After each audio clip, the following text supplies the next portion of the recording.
Good morning and welcome. We'll be starting up in about 3 minutes for our Topical Tuesday webinar.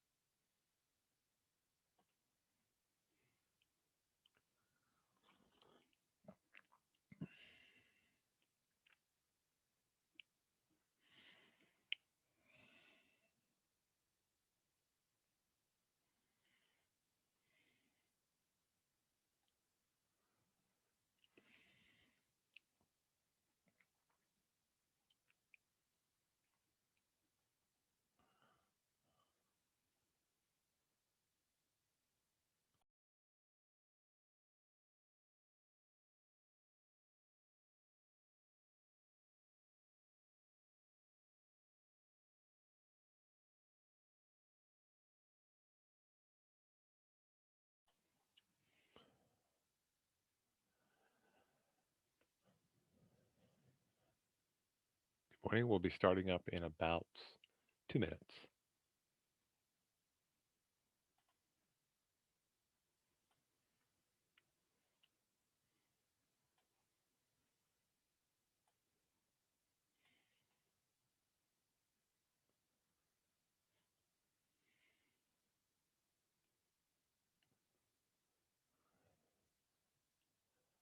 Welcome to those of us joining us on Facebook Live. We'll be starting up in about just over a minute for our Topical Tuesday webinar on work zones.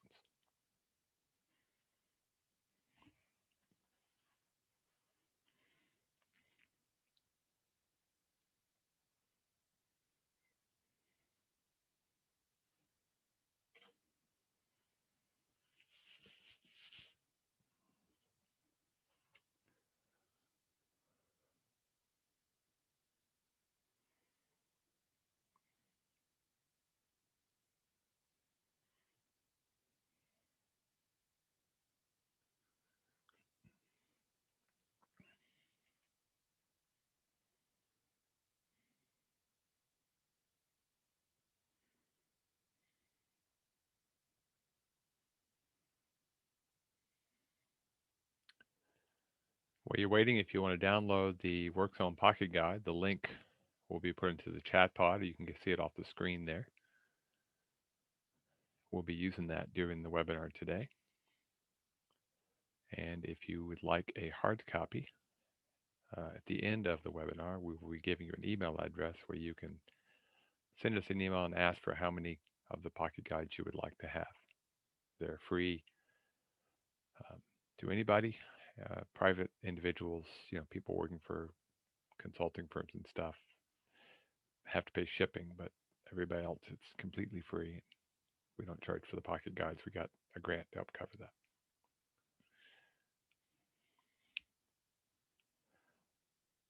Okay, good morning and welcome to our Topical Tuesday webinar. My name is David Orr. I'm the director here at the New York State LTAP Center, the Cornell Local Roads program.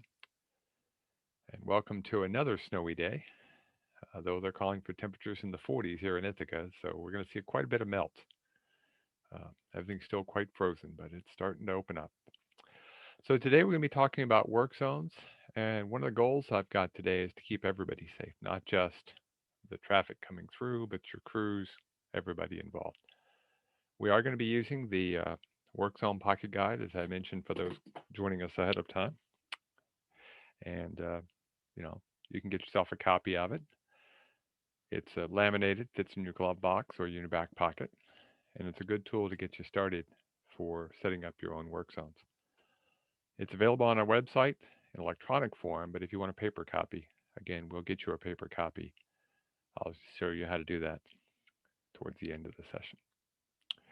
Now, if you haven't joined us before, I think most of you probably have. Your audio settings are down to the left if you need to change your speaker or something like that.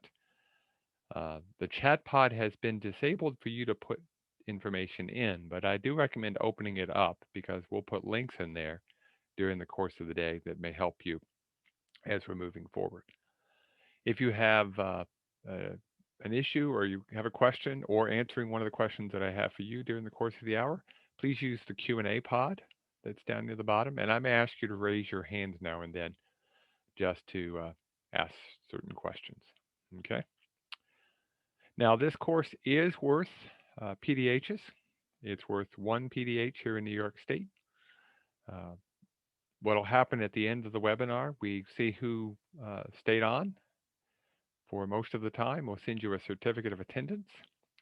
If you stay on for 90% plus, you can get your PDH. Only the person who's registered uh, has the ability to do that. So you'll need to send us your certificate of attendance that you'll get, and then we'll verify your timing and send you the PDH. If you're from another state, you'll need to check with your LTAP center, but I do want to warn you that the distances and some of the minor nuances are unique here in New York State. So if you're from out of the state and you're watching us, you're welcome. There's some really good information that's general, but some of the distances for sign spacing are specific for New York State. Okay, so we'll get started with our webinar on getting being safe out there. And so we'll get started. I'm going to take a risk. I don't usually show videos, but this one's a good video. There'll be no sound. I didn't turn the sound on. I only want to take one risk at a time. But we'll see if our friendly video will play today.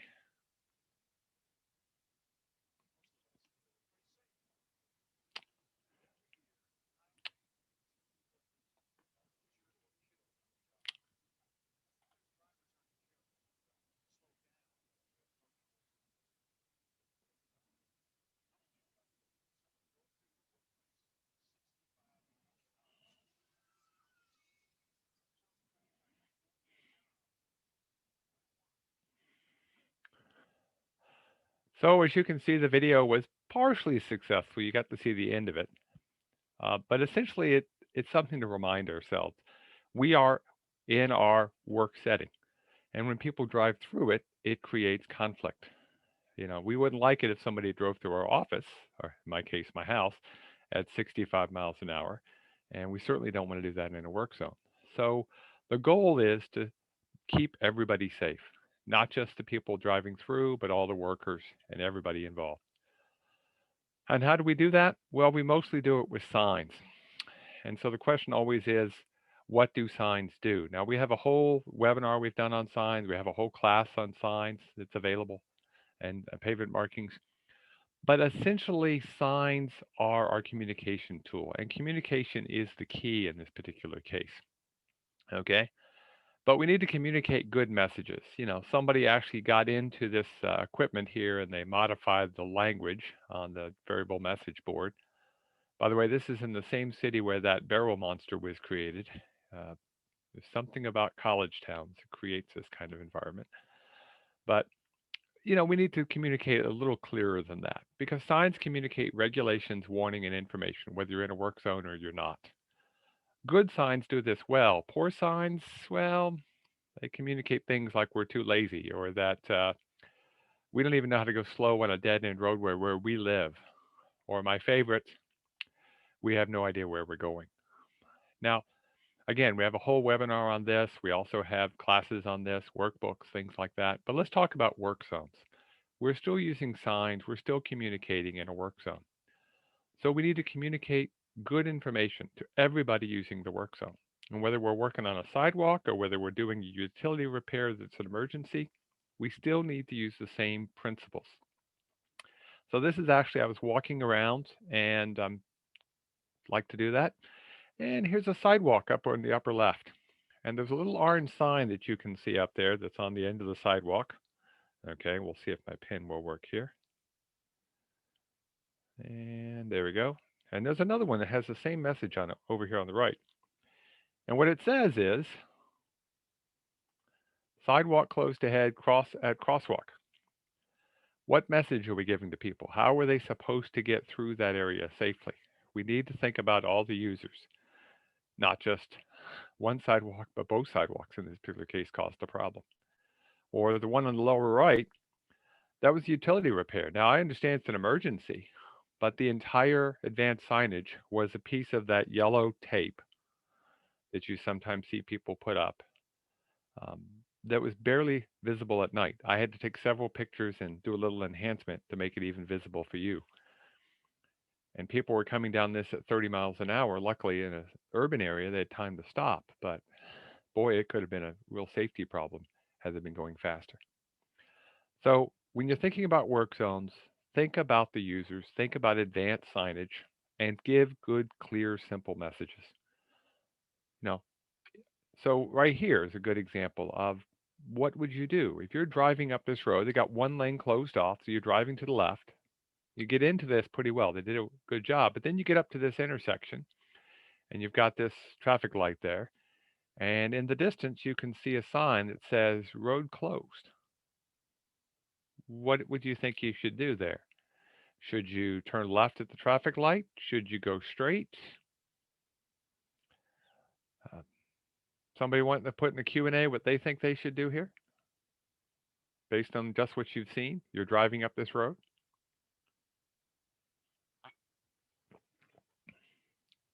Let's see what somebody says in the Q&A pod. Remember, that's near the bottom. And pull it up and type it in.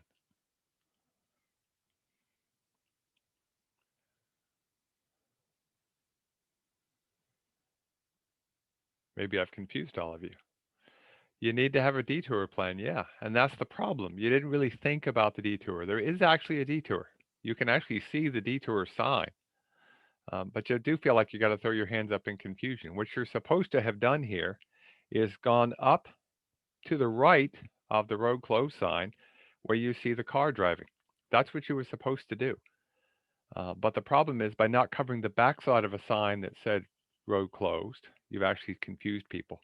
And I watched several people get up here, and some went left, some crept slowly to the right, but it really created a huge backup. I just happened to catch it at a low period of time in this particular one, but there were a lot of cars there. So let's think about this. Let's think about who's using the work zone, and let's think about good messaging. Okay. So let's talk first with the work zone users. Who's using the work zone? We a lot of times want to focus on either just the traveling public or the people in the work zone, but there's really a whole bunch of different users in the work zone, and they all have different not only needs but wants, and we have to deal with both. So the traveling public, what does the traveling public want? You know, how would you describe that? If again, put it in the Q&A pod. What does the traveling public want to do? Minimal delay. Yeah, they want to be able to go quickly and safely, as I like to say. That's their goal. They do not want to be stopped. They don't want to be slowed down. Okay. How about the equipment operators, the crew doing the actual work? What do they want to do? What do the equipment operators want to do?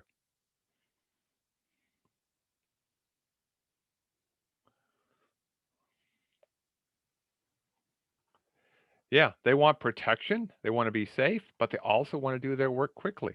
Okay. They really want to keep working without slowing down, and they want to do it safely. Okay. So that's pretty important. Okay. Because they want to keep working. So that's pretty important. Okay. How about the crew supervisors? What do the crew supervisors want?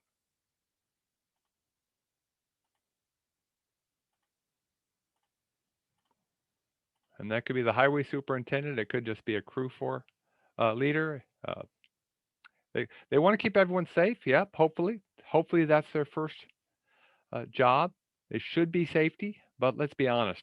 A lot of times they seem to be focused on, and to a point, you got to understand that. Yeah, keeping the operation moving. They want the job done as fast and cheaply as possible.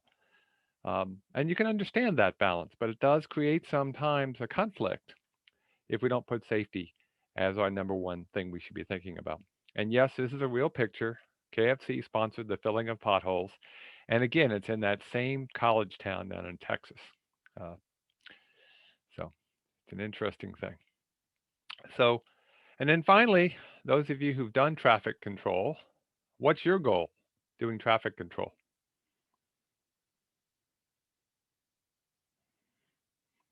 If you're flagging traffic or even setting up the detour, what's your goal? Somebody put in the Q&A. Oh dear, that pick. Yeah, that's probably not the best answer in the world. I don't think that meets anything. Yeah, but yeah, good answer, Paul. Keeping the traffic moving. Uh, the way I describe it is Smoothly operating work zone that's easy to manage. Probably a little more difficult than the gentleman who is sitting there in a shadow, can't be seen, not wearing the proper equipment. But the reality is, let's be honest, no one wants to be inconvenienced or placed in harm's way. Okay? So let's go back through who's using the work zone and just think about what their needs are and what their really their goals are. So the traveling public. Now we tend to focus on cars. That's probably good. But there's also buses, trucks. Buses can include school buses, by the way. Could be bicyclists or even pedestrians. Certainly on the Cornell campus or on any college campus or school campus when you're working, you got lots of bicycles and pedestrians and people who might be handicapped in one way or another. And that may be everything from having vision issues to just not being able to walk long distances. When you set up a work zone, how do you deal with that reality? So, something to keep in mind, think about who's using the work zone. We'll come back to that here in just a minute. When it comes to cars, that's what we think about the most, but because the volume makes sense, but think about the users and what they can really see. How are you going to notify them with things? This sign here is way too small. What they were thinking was they were putting the sign up to help people who are walking up to their parking lot to warn them that this particular road would be closed. That's not a bad thing. But you also have to think about the fact that some people will never see that sign except driving, and the lettering needs to be bigger. And certainly needs to look a little better, a little more professional. Needs to command respect, as they like to say in the sign world. You know, exit via 366. I don't even know where that is. So, help people out. Um, you got to worry about buses. They have a turning radius issue. They may cross over a center line if you put up a small detour. So that's something to think about. And does the bus need to stop within the work zone? How do you set that up? Trucks. Trucks have their own issue, of course. Uh, so it's just something to keep in mind. Think about all the users. Do you have bicyclists? And you may be surprised. You probably have more than you think in rural areas. Okay. Now I want to go back to pedestrians. Just think about this. Pedestrians includes those who are, perfectly abled or differently abled, or handicapped, whatever term you like. The thing about it is, think about all the people using it. And we as pedestrians, we are notorious. We do not want to be detoured at all. Uh, Watch carefully this gentleman. This is a still picture. I'm going to show you the video. I'm taking a risk again with the video. But let's see if we can watch this person. The sidewalk over on the left is closed. Okay, they're doing work on a building. They're actually building a building between two others. And he wants to go over to the left. Watch carefully. Let's see if the video will play. Okay. Some days it does, and some days it doesn't. So I'm not going to just take that risk. Yay, it's playing today. Watch carefully what this is. First off, he goes off the sidewalk. Okay, that's fine. That's bad enough. But watch carefully. There's a truck coming out. There's a person who's backing the truck out. They have a person to safely back the vehicle out. They were good about that. Watch. He tries to stop him. He just ignores him. Watch his feet. They never actually stop. Is that safe? No, we all know it's not safe. But he's got to keep moving. And if you think about it, if he had just walked down to that crossing, he probably would have taken almost exactly the same amount of time. But his chances of getting hurt, much higher. So when we're setting up work zones, think about all the users. When you get into villages and urban areas, anywhere where there's people walking and biking, it can change how we do things. Now, what are the regulations? Well, the regulations come from the Manual on Uniform Traffic Control Devices. Some people say MUTCD, some say MUCT. I'm in the MUTCD category. And here in New York State, of course, we have a New York State supplement that goes with it. You need to look at both. If you need to download them, the national is available online and the supplement is as well. It's a really long website. You can go to our website and we actually have a whole page on the MUTCD. And the easiest way to find that, actually, truth be told, rather than trying to write this down, just go to our website, go to the upper right corner, and just search for MUTCD. And it'll pop right up, that page. Be the first thing that pops up, and then you can download. Okay. Now, I had a question here. Do I know when the new MUTCD is being released? It is out in the Federal Register for comment right now. That comment period was supposed to end in March, but it's now been delayed into May. And we'll see. You know, at the new administration, things tend to happen that way when you get a new administration. And so, if someone were to ask me, I would say probably at the earliest late this year, but it may even be into 2022, probably will be. And then, of course, the state will then have time to update their portions.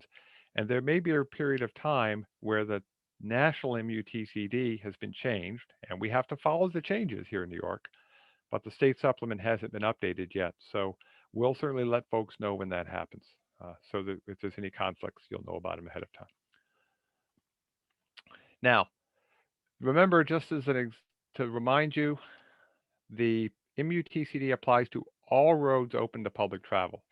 Okay, now the new MUTCD will clarify that a little bit for places like parking lots and school areas and things like that. But from what we care about on the public system, it's all roads. Okay, that smallest dirt road that has 3 cars a day to the interstate system. There are different standards.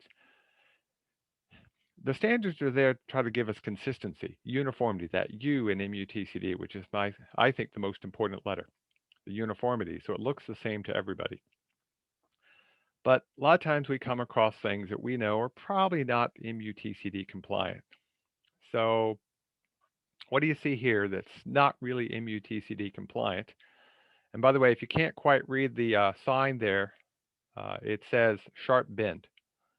Okay, so what's not MUTCD compliant about this particular work zone?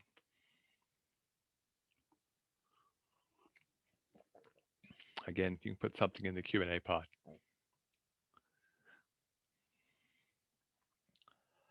Signing and sign supports, sharp bend, what does that mean? It's certainly the wrong signs. Yeah, absolutely. Yeah. uh, it's a dark signal. Well, they turned the signal off during the work because it's just a blinking red and yellow. It was yellow for the traffic in the direction when I took the photograph and red for vehicles coming in from the left.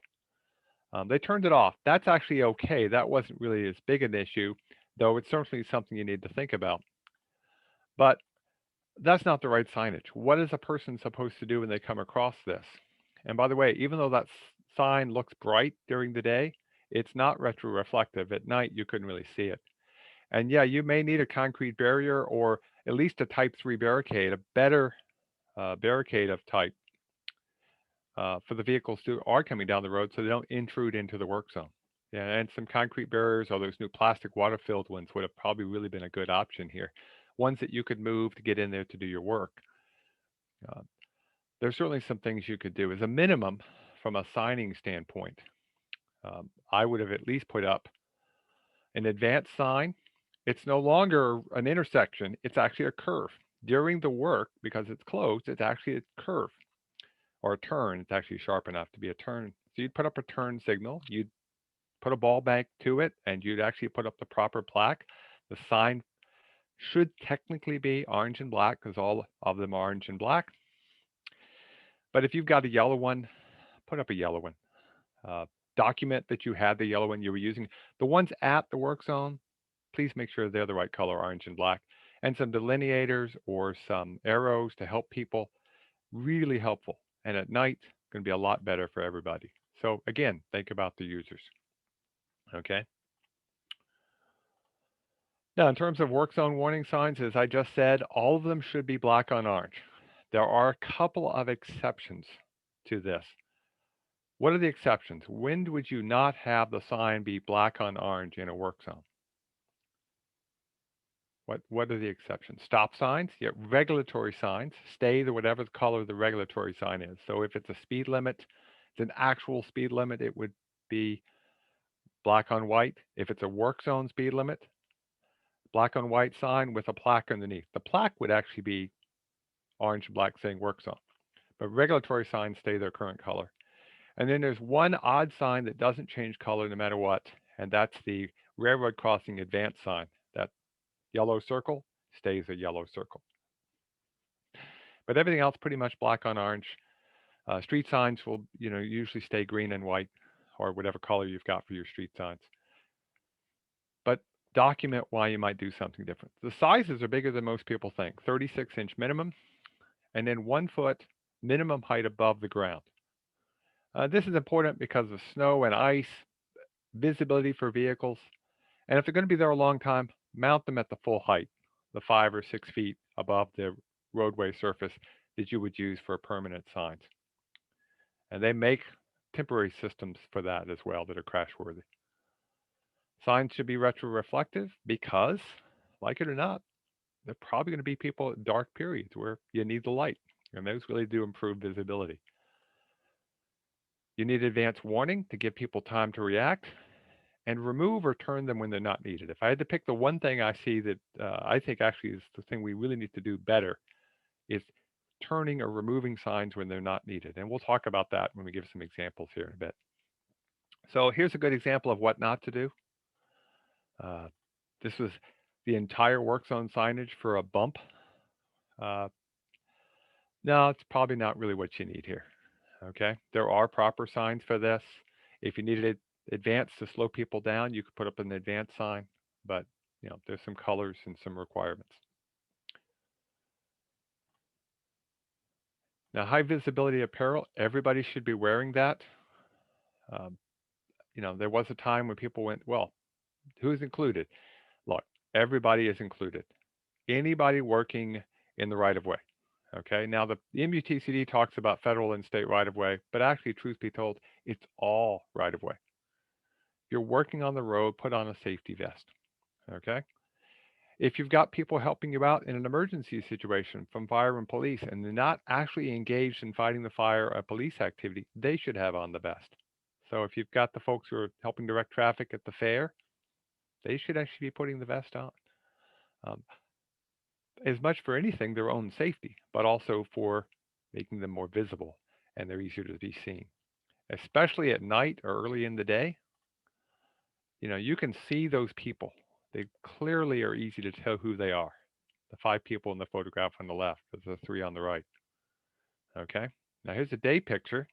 You wouldn't think it's as important during the day, but how many workers can you see? Get ready to count and put in the Q&A pod how many folks you see. Okay. How many folks did you see? 5. Yep. You guys are pretty good, or you've seen this before. Okay. Yeah, there are 5 people there. 2 of them are not wearing vests. They're a lot harder to see. And it's not to say that, uh, in a short term, it's an emergency, you're doing an crash, you're trying to do something, that's one thing. This was an accident investigation. There was live traffic. And in this particular case, it was people from the public safety arena going, well, we're carrying a gun. Can't be seen at 65 miles an hour. That's a little too late. You really want to have those vests on so you can be seen and be safe. How many people on the right? I didn't give you advance notice. 7. Okay, we got a 7. We got a vote for 7. Who else? Anybody else want to vote? I got a 6. Okay, let's see what we got here. Okay.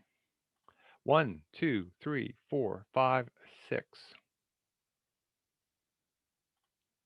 I see 6. Okay. It's easy to miss people. Okay. What's neat about this one also is one person is not wearing their vest yet. They haven't put it on. One person is wearing a different color. Notice how the person wearing the line stands out. It's something we actually recommend when you're setting up your work zone crew. Have your flagger or your traffic control person wear a different color. So if you got the crew wearing orange, have the flagger wearing lime green, and they stand out. And people want to know, why is that person wearing a different color? And their eyes go to them. So it's something to think about and keep in mind as you're setting up your crew. So let's talk just a touch on flagging. It's certainly part of the operation. Good flaggers must be alert. They must be visible. They shouldn't be standing mixed into everything else. They should be motivated, though we tend to want to put, the low end in the flagging, and that's not good. Really want to train them, and you want the best people there flagging. Okay? Try to find a way to make it more of a, hey, we're going to let you flag today, and you don't have to do the hard work, but you need to be doing the job. It does take a lot of effort, but it's a lot less on the back than digging. They have to stand alone, though. That's a challenge. People, we don't like to do that. They need to be facing traffic. They should never be standing in the travel lane. If you get people who are willing to do that, I feel a lot safer when I'm in a work zone when I've got good personnel around me. This person here, uh, wrong vest. Yeah, it's an old photograph, but even when I took the photograph, the rule had already changed. The vest that comes all the way around the side, easier to see. Uh, they should be using a paddle, not a flag, and you should never be standing in the roadway. Same problem here. Now, this person at least has the paddle, which is the better device to use. We'll talk about that. But he's standing in a place he shouldn't be standing. I crept up on him. I could have gone 40 miles an hour. I was the first car in line. He never looked at me until I crept real close to him, and then he told me I was number one. Well, he gave me one finger. Um, I'm assuming I was number one. But the point was, don't stand where if somebody doesn't see you, you could get hit. It's now 3 years ago. There were 5 flaggers killed in New York State. 4 of them standing in the roadway. So don't stand where if somebody doesn't see you, they could hurt you or hit you. Your first person you protect is yourself. Okay. So your flagger's equipment, obviously you're going to have a paddle. That's number one. Yes, we sometimes need to use the flag, which by the way should be red, not orange. Uh, you should have a vest on. You should have a hard hat. Use it as a signaling tool if nothing else. And suitable attire to be out there all day. Wearing shorts sounds great until you get sunburned. You need to have the right number of layers to be able to change things around. Okay? Proper shoes. You'll be standing a lot. Okay? You need to have a whistle or a horn, somewhere to alert the crew that, hey, somebody just went by me and they're coming into the work zone. I prefer the whistle, the keyless whistles, because they don't require batteries, they don't run out of air, but something that you're comfortable with and don't play with. It's not a toy. Okay? Flagger ahead signs. The flagger, that sign in my mind is the responsibility of the flagging crew. They go and they actually move that sign. It's part of their work. Now, a lot of agencies, especially small ones, I know you have everything up. Okay? And so you're doing all the signage if you're the flagger. That's okay. But the key is think about that and go from there. Okay?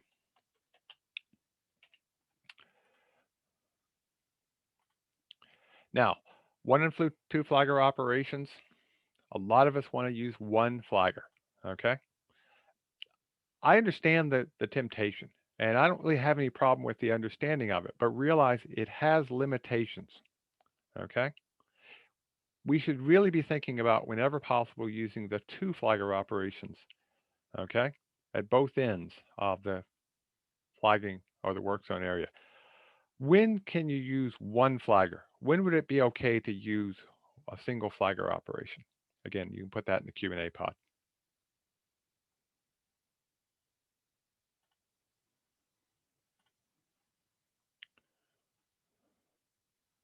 When can a short work zone? Yep, possibly. Yeah. What else? There's 2 other things that are really important for if you're only going to have one flagger doing the traffic. I agree. You really should try to avoid it. Low speed. That's a very important one, and low volume. Okay. So 30 miles an hour would be an important one. Okay.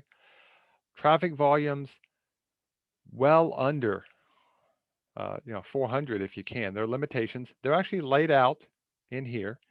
If you're pushing that limit because you really don't have a choice, document everything. But if you're only having one person controlling traffic, that person had be ready to walk.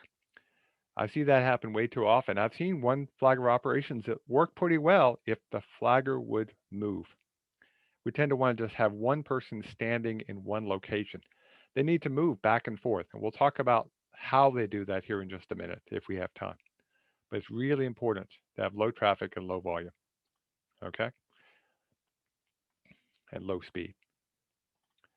Now, sometimes you have to have people using the non-paddle situation, the flag. I understand that. That happens. No big deal. We'll make that work, okay? The key is you're going to flag with a flag when you really have the problem of you can't always just give a single message. You need to control different operations. But again, those people need to be moving around, getting eye contact with the traffic, going back and forth. Remember, protect themselves, protect the workers, protect the public, okay? And you need to communicate clearly. In an hour, we can't go over all the details, but the real key is good communication amongst all the crew and especially among the people who are doing the flagging operations. To make that work, whether it's an open road or urban area, start developing a traffic control plan. You should always have a traffic control plan. And I'm going to give you 2 ways to do that. Keep it simple, okay? Now, a traffic control plan, sometimes called MP&T or Maintenance Protection of Traffic. Some people prefer that. The key is a plan. The plan should be specific to a particular work zone, okay? It gives advance notice and it allows for error and inattention. None of us are perfect. We're humans. So the key is we try to move the traffic away from any hazards. We try to move traffic away from any workers, okay? And if we have a good traffic control plan, it protects everybody in the work zone or going through the work zone. Document as much as possible, okay? The starting and ending time of the work, the location of the work, the type, the condition, all your traffic control devices, who's on the crew, the type of equipment used, and this is the key one, any changes in regulations, okay? Now you're thinking, boy, that seems like a lot of work, Dave. Well, it is and it isn't. I got good news for you. I can make this really easy for you, okay? I'll show you 2 ways. The first one has to do with that pocket guide, okay? That pocket guide is the beginning of your traffic control plan, okay? All of you have a copier available to you, or these days, a cell phone if you have to. Go over, find the proper page in the guide, put it on a copier, make a copy, and you've got the beginning of your traffic control plan. And we're going to go through and actually do one here in just a minute. In the Work Zone Pocket Guide, it gives you all the information you need to develop a good traffic control plan. It outlines the 5 parts of a work zone. And these 5 parts are important. There's an advance warning area where you warn people, hey, something's coming, and you give them information on what they have to do. You have a transition area if they have to move out of their particular lane. You have a buffer area, much more important than we realize. The actual work area, and then the termination area, okay? All pretty important. The least important is probably the termination if it's obvious, but sometimes we need that signage to warn people, hey, the work zone's over, okay? Now, the advanced warning area usually requires 3 signs. A general warning sign, a specific warning, and then specific instructions, okay? 3 signs, any high-speed roadway. So if you opened up the pocket guide, the most common is a lane closure on a 2-lane road with 2 flagger. Now we have 3 signs, the road work ahead, the 1-lane road ahead, and the flagger symbol. General, road work ahead, almost always the first sign. Road work ahead, utility ahead, or that worker symbol. Something's coming. What's coming? Well, 1-lane road, got to merge to the left or to the right. You're essentially telling people you're probably going to have to stop. or you're going to have to merge, whatever that might be. And then finally, specific, merge left, merge right, or in this case, the flagger symbol. Then you place the flagger or the traffic control people where they need to be, and everybody's happy. Okay? The transition area. There's a temptation for the crews to stand in that transition area. But again, if somebody doesn't see you, now you've put yourself in harm's way. So really, the transition area should be almost a barrier. If you're closing a lane, a bunch of cones makes a pretty darn good barrier. And if somebody drives through it, they're going to have a cone under their vehicle. Might alert them that maybe they should have put that cell phone down when they first saw the sign back 1,500 feet earlier. Okay? And where are you going to run if something happens? If you're the flagger. In this particular case, if somebody's coming straight at that traffic control person, they can't run to the right too much because they've got a truck parked right where they really should want to run away. And they can't run to the left because there's somebody coming. So they trap themselves. Stand where you can get out of the way if someone does leave where they should be. And again, get off that roadway. Give yourself some distance too. If someone does hit those cones, give them some time to stop before they get into the work zone because it still takes time. Watch carefully the video.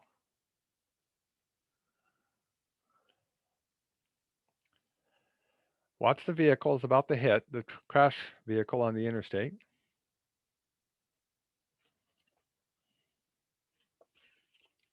Look how long they go. Now, realize that's a pretty heavy vehicle. Now, it doesn't have its brakes on, but it takes a while. So the key here is what kind of distance do you need between the transition, where the cones are, in this case, the crash vehicle, and the beginning of the work zone? How much distance do you need? Well, if you have a pocket guide or any of these devices of the MUTCD, you can look it up. Okay. So in page 10 of here, I can look this up, and at 55 miles an hour, I can see that it's just under 500 feet. We typically have the buffer length the same as the stopping sight distance that we use in a lot of other characteristics. Give people time to slow down, because generally the people you have to worry about are the ones who weren't paying attention. So they have to even put on the brake and stop. Longer is better. Okay. The work area. Do you see a problem here? Can you put in the Q&A pod what's wrong with this particular work area? Are there any things that really should be done differently here?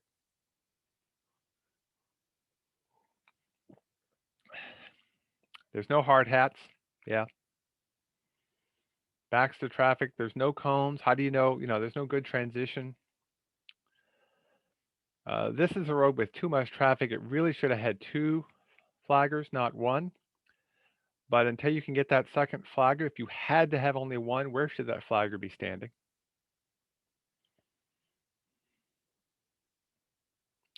Before the operation or across the roadway. If you had a proper transition with all the cones acting as a barrier, the flagger across the street is actually a better place to be, because that way if he backs up under the grass, or he's actually standing on the shoulder. If he backs up here, what's he likely to do? Knock somebody in the hole? Knock himself in the hole? It's not a good operation. So really think about where you're going to go if you're flagging this traffic, okay? If it was low enough volume where you could do it safely. The general rule of thumb is the people controlling the traffic should not be in or next to the work zone. They should be standing either in front or behind it or across the roadway from it in a low volume, low speed situation. Okay. And then there's the termination area. This essentially tells people, hey, you're out of the work zone. You don't have to have a sign that says end work zone if it's obvious. But if you're not sure, put up the sign. And especially put it up if you've gone from a work zone speed limit back to whatever the speed limit was. You do need that sign up to let people know the speed limit's back to where it was. And yes, you should have a taper of some type there as well. The taper is much shorter than it would be on the approach, on the transition area, but you still need some kind of cone so that somebody coming the other way doesn't think somehow they should enter there. Yes, I know a lot of times we have our vehicles going in and out of that. It's okay. we can move a few cones and they can back in. Okay. Now, in terms of the spacing for the signs, I'm not going to show you the interstate numbers. The spacings are in here. The signs in a rural area, i.e. high speed, 500 feet apart. That gives you 1,500 feet before you get to the actual work zone. The goal is to catch people's attention, get them paying attention, slow them down a little bit if need be, so they have time to react. In an urban area, because speeds are less, you can use shorter advance warning distances. Now, there's going to be a lot of times you're in that fringe between urban and rural. Which do you use? Look at the speed. Okay, all of these little pocket guide items have them. If you look at them, they have a chart that gives you the spacing. If you're in that transition zone, look at the speed people are traveling, not the speed limit, what they're actually traveling. If they're traveling over 45 miles an hour, assume it's rural. Okay, even if the speed limit says 30, what are they actually doing is what you really want to use for spacing. Okay. In terms of placement removal, start with the first sign, then put your other signs up, then get the work zone in place. You actually want the traffic control in place before you actually activate the work zone. And to remove it, you dismantle the work zone and then you dismantle the traffic control. The safest for everybody, and it's also actually the easiest to do. Critical point: hide, cover, or turn away your work zone signs when they are not needed. Absolutely critical. So if you've got a crew that's working all day and during the lunch period, there's no reason people have to change lanes, don't leave up the signs that say one lane road ahead and flagger. Because if they come by and you're not working, they're going to get in the habit of not looking for that. Turn them. Now, if you want to leave the first sign up that says road work ahead and turn the others, I can live with that. That sort of says, hey, we were working, we're going to be working, but right now we're taking a break. If you clearly turned them, people see that because then the next time when you turn them back, they're like, whoop, they turned them back. They're probably working now. Get them in that habit. It is amazing how well that works. Okay. So we put up our traffic control, and again, road work ahead, one lane road, flagger symbol. Now you're thinking, I don't see this in the pocket guide if you've downloaded one and you have one in your possession. The roads in here are all straight. Well, that's okay. It's still going to work. You just make a note that it's on a curve, but set up your spacing so people can be seen around the corner or over the hill. Okay. Now, pretty simple to do. Now, if you're in an urban area, there are some exceptions to the 3 sign rule. You may be able to do 2 signs. That may be enough. Never want less than 2. In this case, you would actually put up the first sign that's the work zone ahead and then just the sign of the specific action. Do you see a problem with this particular work zone? I don't have any problem with only using 2 signs in a low speed environment, depending on the traffic volume. But the next sign says one lane road ahead. Is there anything wrong with that? Yeah, the lane isn't fully closed. What sign should have been there, technically?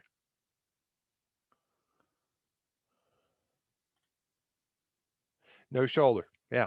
There's still a lane there. It just coned it off. No shoulder. I know, a lot of you don't have all those signs. Be realistic. Document what you can, but try to use as good a signage as possible. Okay? I've seen some people start to use, they make Velcro versions of these signs and they just Velcro on the message for the day. But again, go back to the MUTCD for the lettering that you want. Or maybe even a temporary variable message sign off in the right place can be a good idea. Okay. Now, the pocket guides, as I told you, are available. We don't charge for them. I'll give you an email at the end so you can get a copy physically if you really want them. Uh, we'll get them to you. We got a grant to help cover the costs, so please feel free to ask for those at the end. Send us an email.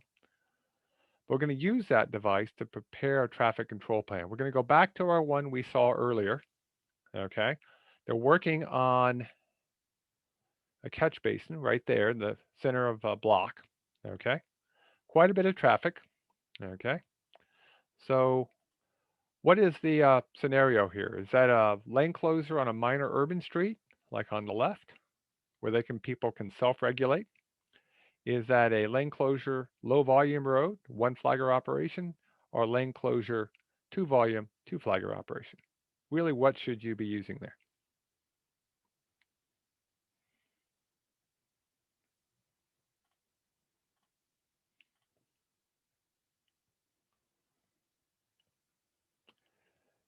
It's close to the intersection, but there's enough distance to get vehicles in. Here, I'll go back up and you can see. There's enough to get a few vehicles in there. You might want to think about the queuing, but yeah, there's actually enough room. You could use this particular scenario as opposed to one of the urban scenarios that are listed in the pocket guide.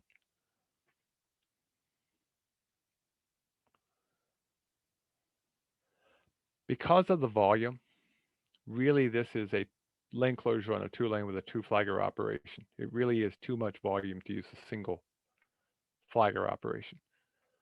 But what I want to do is just show you, if you were going to choose the single flagger operation, if you're like, I have to do this work now, I've only got a big enough crew to do a single flagger, how could I use this old pocket guide to develop a traffic control plan? Well, again, go over to the copier, put it on the copier, find the sheet that's in here. Okay, so you just open this up till you find the right one. Go to the copier, hit the button, and it makes a copy. And then you change all the things we talked about. You type in the starting and ending time, the location, the crew. You fill out what you can right there, because I know what I'm doing. I don't have a road work ahead sign. I have utility work ahead, so I change that. I know the name of the crew. I know where the work is. And then I fill out the rest when I get to the site. The actual time I started, any equipment used, things like that. That's my traffic control plan. Okay? That's all I need. I don't need to get anything fancier than that. But remember, anytime you write something down, please put your name on it and put the date on it. Okay? Because that becomes your record that protects you both in court and also to have consistency. Okay? Now, you're thinking, well, is there another way I could do this? Well, there is. We have an app available called Zone NYS. It does match with the state's rules for distances. It's got the two lane systems in it. It's available for Android and for iPhone. It does still work in the newer versions. It does need updating. I want to add in the urban work zones as well, but it's native, which is nice.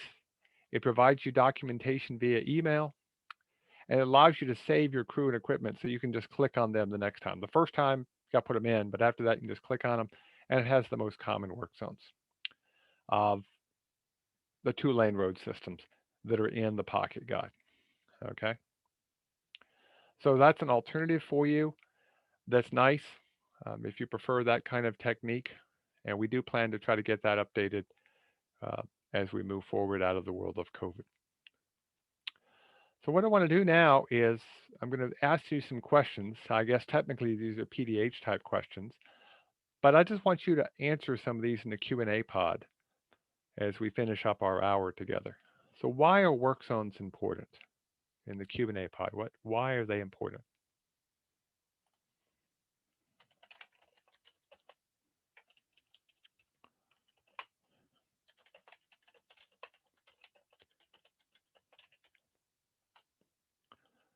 It keeps everyone safe. Yeah, absolutely. Yeah.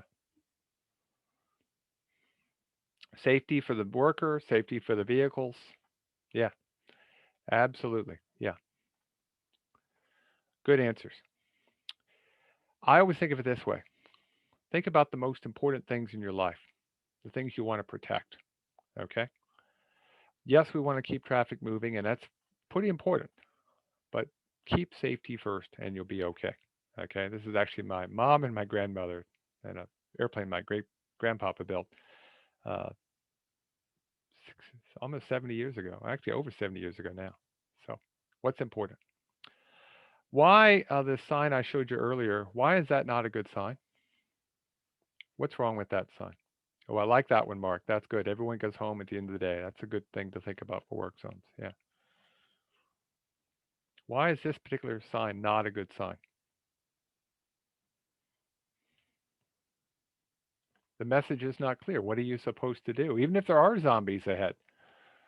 As a driver, do I turn around? Do I turn left? What do I do? Give people clear messages. Slow down, get out your camera. It's not clear, and it's not part of the MUTCD. It's not uniform. It doesn't provide a clear message. Yeah, good answer. Okay. Should work zone signs be retroreflective? Yeah, absolutely. Yep, bunch of yeses. Very good. We know we're going to be working at night. I mean, I go into afternoon walks. I've set my schedule up that way. So I walk in the morning, walk in the afternoon, work too many evenings, but that's okay. I'd rather walk outside in the sun. It's clearly getting light later. It's getting light earlier. But there's a large part of the year where it's dark until 7:30 and it gets dark at 4:30. And if we're out working in that, we need signs to be retroreflective. Where should this flagger be standing?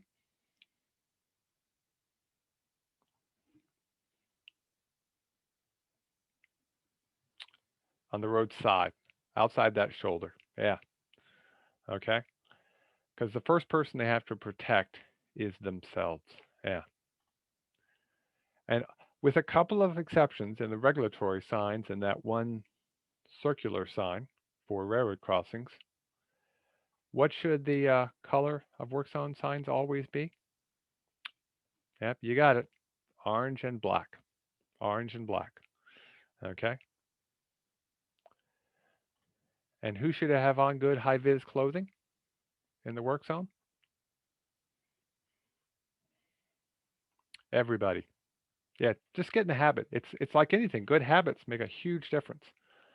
And if you have that habit, you buy good vests. They can be worn year round. They can have pockets or not pockets. They can be breakaway. But yeah, put on your vest. It's cheap insurance and it shows respect um, as opposed to TMI. TMI. Okay. Now, does somebody remember what the minimum spacing is uh, between signs in urban areas at 30 miles an hour? What's the lowest distance between the signs? See if somebody remembers. 100 to 350 is the range. 100 is the minimum. Okay, so in an urban low speed, it would be at least 100 feet. If you can't get 100, but you can get 3 signs, document why you can't. I'd much rather have good documentation and good reasoning than to try to, I have to have 100 feet so I can't do the work. Or I'm only going to put up 1 sign when I really could probably have put in 2 at 90 feet. So document, document, document. Okay. What's the minimum height to the bottom of the sign from the ground? A foot. Very good. And if it's going to be there long term, in other words, more than just a few hours, especially if it's going to be several days, put it up the high on the proper stand or mount it permanently with a permanent sign and just take it out when you're done. Okay. I like the ones where you can turn them down, but maybe the first sign you put on a permanent mounting. What are the 5 parts of a work zone? See if y'all can do. Just put in one. We'll see if y'all together can come up with all 5. Just put in one. Taper or transition area. Okay. Buffer. Buffer. I'm glad to see buffer is one of the first ones y'all mentioned. That's good. That's good. What else we got? The signing or the advanced warning area. Yeah. The advanced area, the termination, and the work. Very good. You got all 5 of them. That's good job. Okay. There they are. What are you going to see? What have I got to do? A little safety zone, a work zone, and then end. So what I want to do, I got about 4 or 5 minutes. I'm going to show you about 4 or 5 pictures of some work zones. Now, a couple of them are urban, a couple of them are rural. Just want you to put in there what are your options that you could think about. Just put in a couple of thoughts. In this particular case, there's a sidewalk only on one side, the 2-lane road, moderate volume. You need to repair the sidewalk. what could you have done? You could have put up a ped detour. Okay. Now, for the short distance, you could send them to another block. If it's a long distance, you may not be able to do that. So you might have to put them into the roadway. And if you're going to do that, maybe you think about those barriers like we talked about earlier. I actually like those plastic water-filled barriers when it's not freezing. They're visible. They're easy to move around when the water's out of them, and they can actually get the people onto the roadway. But again, think about how they might ramp down. Do you need a ramp for ADA issues, things like that? Okay. What are your options here? This is a walkway off of a roadway. This is where people walk.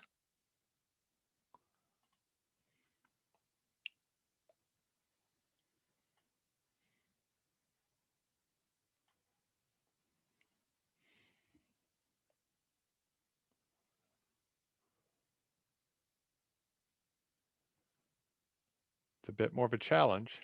You need to work on it where people want to walk. You can't really put in a ped detour. Yeah, you might have to move the equipment.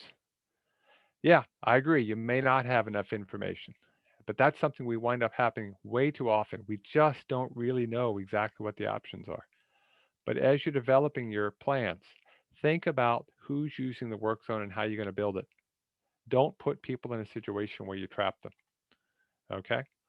So I got one last one, so we get done for the hour. They were working on an intersection on campus, and they moved the road over to the right. Okay, and they restriped it. Um, there were really only three things I saw here that I was like, oh, please don't do that, and they did them. Can you catch two of the three things that concern me? You can see the road that got flooded over to the right. You need to paint over those old lines. You got to hide them. They did a okay job on that, but you probably need to grind or seal them over, depending how long it's going to be. Yeah, that line was very confusing to people. What else? The stop sign. They left the stop sign on the left, and they did not have one on the right. You really need that stop sign on the right. A stop ahead should have been placed if need be, or since there really was no cross traffic, they could have actually gotten rid of the stop sign temporarily. Um, with proper other signage, possibly. And then the last thing, this one's a subtle one. If you remember the picture, there is a walkway there. They did actually a pretty good job with the walkway, not as good as they could have. But the bigger problem is they did give enough turning radius for the buses and the trucks. It was way too narrow, and they were always crossing over, and they came real close to having some conflicts. So think about all the users that are using a particular roadway. Okay. So I want to thank you for joining us for the hour. You can download all of these items we talked about on our website, nysltap.cals.cornell.edu.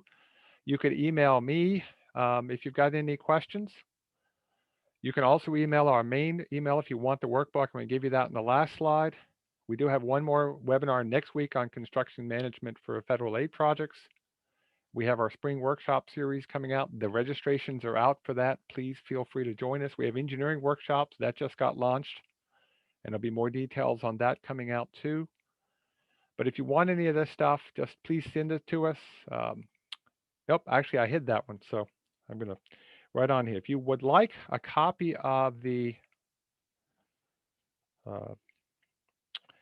pocket guide, just send an email to clrp@cornell.edu, or when you get your certificate from Amanda, and she's real good at this, you could just email back and say, I'd like 1, 2, 3, 4, however many copies of the pocket guides. And if you email it to me, I'll take care of it too. No big deal. Okay, thanks folks. Took a minute of your life. I'm sorry about that, but we'll make it work. And somebody asked, are we planning on having highway school? We are going to have something. Exactly what we don't know yet. We're going to meet with the Association of Towns early next week to talk about that and see what our options are. Okay, folks, everybody have a safe day. Stay safe in the snow. This may be one of the last big snows for the year, hopefully. Knock on wood. Take care. Bye-bye.